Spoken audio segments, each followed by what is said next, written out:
Hello everyone, I am Om Javeri and my partners for the SC205 project are Anshu Suthar and Shrey Shah. We have prepared a project on the topic Huffman coding. Our problem statement includes the following details.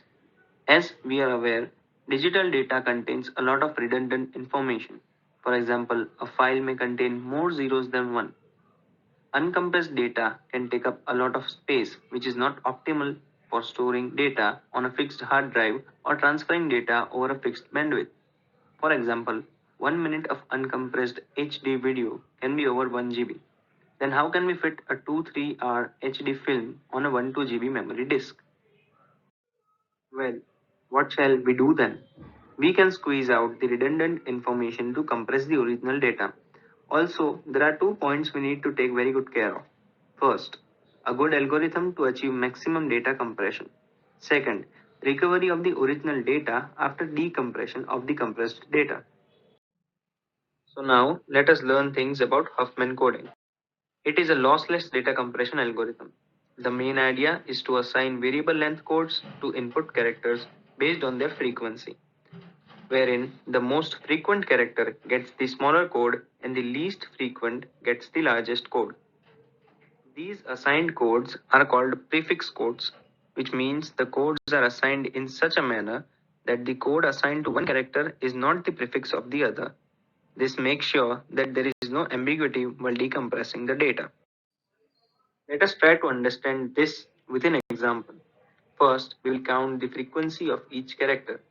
Then, we will create a Huffman tree. To build a Huffman tree, we will extract two characters having the least frequency from the table.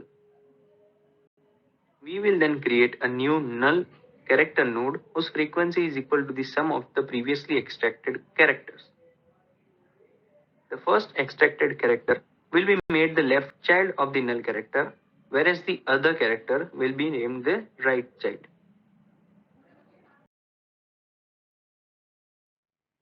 We will repeat this step until a single character is left in the table.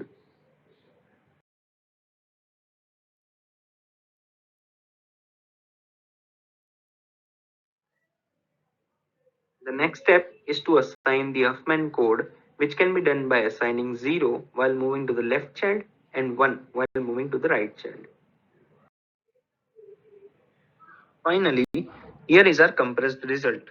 After Huffman encoding, we have saved 2 bits comparing to the original encoded bits, which means that compared to the original exceeded bits, we have saved 2 bits of memory using Huffman encoding.